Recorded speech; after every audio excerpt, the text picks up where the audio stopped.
Энэ удаагийнхаа подкастыг Улаанбаатар хотын дарга за сайн буянгийн амар сайхан даргатай одоо сонирхолтой яриагаар одоо сонсогч та бүхэндээ хүрэхээр за ажлынхаа өрөөнд нь одоо хүрэлцэн ирсэн байна. Маш их баярлалаа. Ер нь бол хайрын сэдвэр танаас бол хүмүүс асууж байгаагүй байх. Зангиад асуулт их асууж исэн баг. Хариуцлага ажил яриад сууж байгаа үед гинт орж ирээд хайр асуухаар ч одоо бас жоохон тулгамж штэ тий. Тэгтээ хайр байхгүй бол бус зүйл байхгүй штэ тий. Тийм учраас хайр гэдэг бол агуу зүйл. Өнөөдрийн бидний байгаа энэ ажил амьдрал ертөнц дэлхий гэдэг зүйл бол хайргүйгээр ерөөсө төсөөлөх юм аргагүй. Аав ээжийн хайр, ах дүүгийн хайр, амраг осын хайр, анд нөхдийн хайр, хүндэтгэл гэдэг өргөн утга агуулгатай нандин зүйлийн тухай бас одоо яг ингээд тодорхойлоод хэлэхээр хайрын цаана бол хүндэтгэл, хүн чанар, мөн чанар л байна. Ер нь одоо хүмүүс таасаа ярьлаа шүү дээ хайрын үндэс нь одоо хүндэтгэл, итгэл юу гэдэг бүх зүйл ингээд байгаа. Ер нь тэр бүгдийг авч үлдэхийн тулд одоо нөгөө нэг ийм өгөөд ч нөгөө үг үйлдэл хоёр маань нэг байх хэрэгтэй. Тэгэхгүй бол нөгөө үг минь айгүй үнцэнтэй байдаг хэрнээ үгнийхээ үнцнийг үйлдэлээр ингээд одоо унгаадаг ч юм уу тийм байдаг гэх чинь. Ялангуяа одоо энэ залуу хосуудад энэ өгөөлөхэд их анзаарэгдэж байна. Тэ одоо хайрын үнцнийг хадгалж, улам өнгөлж, хөвөлж явахын тулд бол мэдрэмж, хүлээж, үнэт зүйлээ хүндэлж ойлгож, хадгалж явж үдчих чадах юм бол хайр гэдэг зүйл бас урт хугацаанд туршин тогтсон үндэс нь байдсан болов уу гэж боддог шүү дээ. Нэр тэр мэдрэмж их чухалтай. Тэр хүн юу хүсэж чинь, яг энэ мөчөд яг юуг хүлээж байна. Тэгээ мэдрэмж их чухал хамгийн түрүү. Тэр хүний үг үйлдэл тий бусад одоо илэрхийллийн цаана яг ямар сэтгэл байгаад байна гэдгийг яг гаргаж байгаа илэрхийллийнх нь цаад талд нь бол үнэн жинхэнэ нөгөө үнэтэй хайр нь яваад идэг мөртлөө бас илүү их хайрыг мэдрэх гээд өөр үйл гаргаад тэр нэргээ заримдаа нөгөө биентэйгээ яг ингэж дотн ярилцах хамгийн гол нь ярилцаж ойлголцох гэдэг бол хамгийн чухал тий. Ярихгүй бол юм дандаа алсарч идэг. Яг зөв. Ойлголцохгүй бол юм дандаа ингэж дунд нь нүдэнд харагдахгүй хам босч идэг. Та ер нь гэргийг анх хараад яг юу гэж бодож байна? Гэхдээ мэдээж ир хүн таалагдсан дурлсан бүсгүүтэйг уулзалт нь ярилцсан ойлголцсон гэдэг бол бас тухайн цаг үеийн гоё мэдрэмж. Миний амьдрах ёстой хүн байна, очих ёстой хүн байна, эхнэрээ болох ёстой хүн байна гэж одоо тухайн үед бодож исэн. Тэгэл одоо зураг төөргөр гэдэг юм уу. Өнөөдөр ингээл амьдрал сайхан одоо гэр бүл өр хүүхдүүдтэйгээ ажиллаж амьдрахын түүхээ бүтээгээд явж байгаа сайхан байна. Анх танилцсан түүх. Найзаар дамжуул танилцсан. Тэгээд уулзалтсан. Тэр үед бол таны гэрэг бол яг Монголын үндэсний телевизийн нүүр царай байсан шүү дээ. Тэгэл мэдээж маш олон өрсөлдөөн байсан бах. Тэр дундаас та өөрөө ял байгуулж одоо нөгөө нэг цагаан мартай хаан хүү гэдэг шиг л те. Одоо тэр талаасаа та бас нэг хуваалцаач. За тэр цаг үед чи одоо тэгээд мэдээж одоо хүн бүхэнд л тухайн цаг үеийнх нь өөрсдийнх нь түүх гэдэг юм уу сайхан дурсамжууд бий.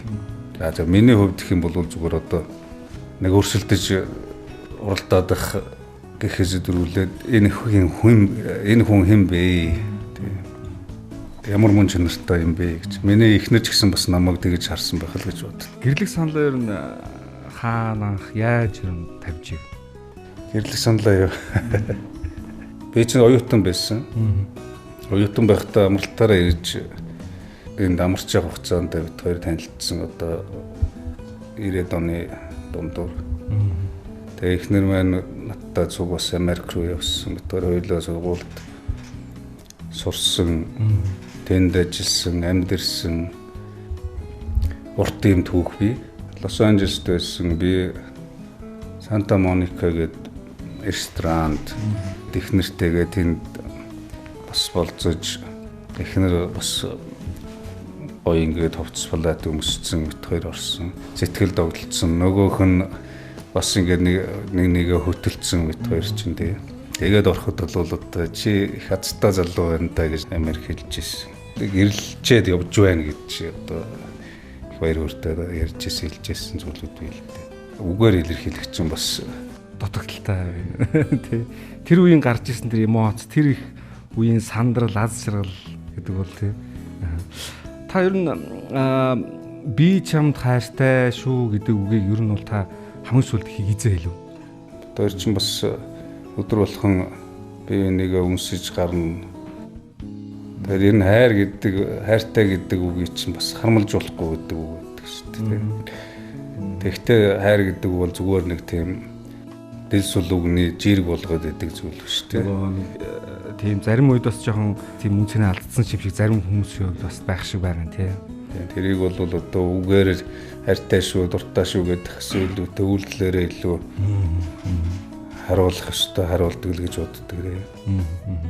Та хоёрыг ингээд гудмаар ингээд хамт хөтөлцөөд ингээд явж явах тэр хэр хүмүүс ирж хардаг вэ?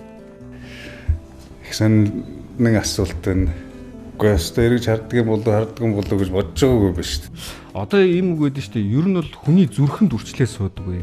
Ер нь харахад ингээд хүн өтлөө төгшөрдөг ч гэсэн хүний сэтгэл зүй бол яг л залуугаараа ингээд байдаг шүү дээ. Та энэ тал дээр ер нь юм хариулт өгөө. Хүн сэтгэл байгаа газар юм одоо үргэлж сайн сайхан байдаг гэдэг тийм. Тэрнтэй адилхан хүн хэдийгээр одоо нас болтгоо гэж ярьдаг ч гэсэн тийм.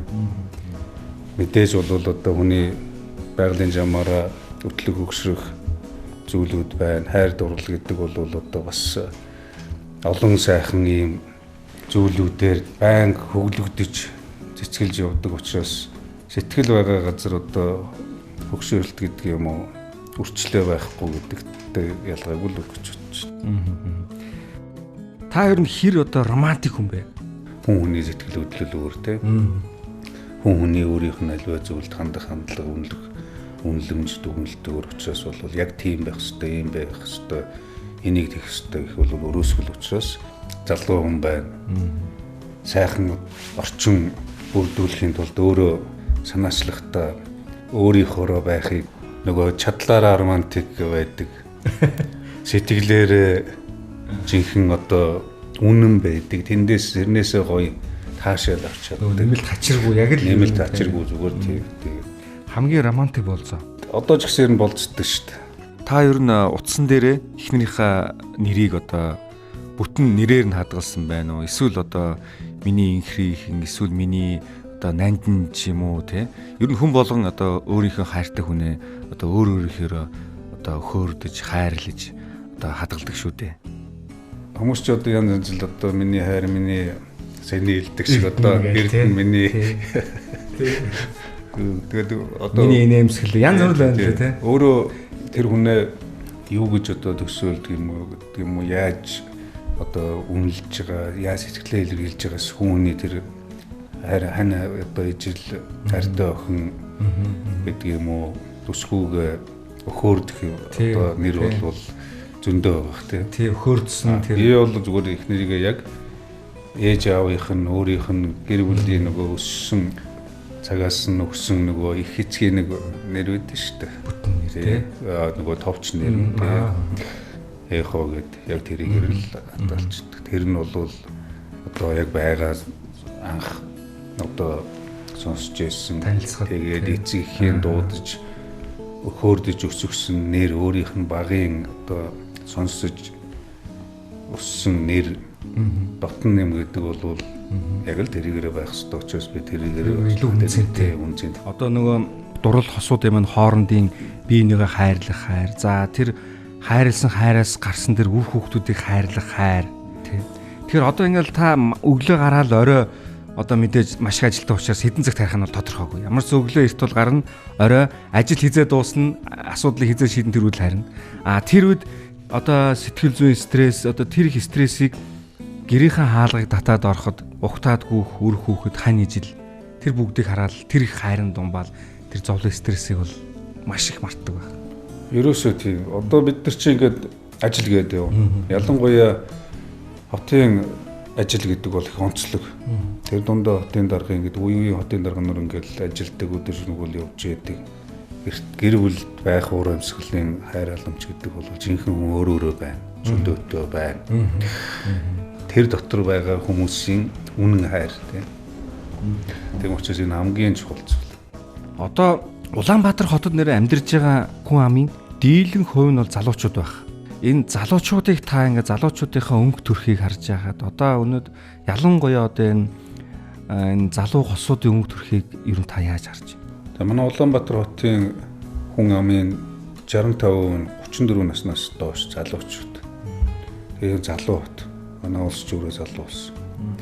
Тэгээ тэр хэрэг одоо залуучуудын өнгө төрх за эсвэл одоо үжил бодол нэг бол аливаа зүйлд хандах хандлага гэдэг их тийм хурдтай өөрчлөгдөж байна гэж харж байна. Тэр нь илүү оюунлог тал руу болж байна. Бүтээлч амьдрах, ажиллахын энэ тал руугаа хандлага нь орсон юм байна гэж олон одоо төрлийн авьяастай залуучууд их байна. Бас үндэсний онцлог биш үү? Их тийм хурдан сэтгэдэг, хурдан юмыг сурдаг. Одоо энэ дээр харин өнгө төрхөө яаж засах вэ гэвэл яг нөгөө хүчээ нэгтгэж ажилдаг, хамтарч багаар ажилдаг. Тэгээ тэрийгээр өөр өөрсдийгөө гоё ингэж өнгийг улам чимж өгдөг.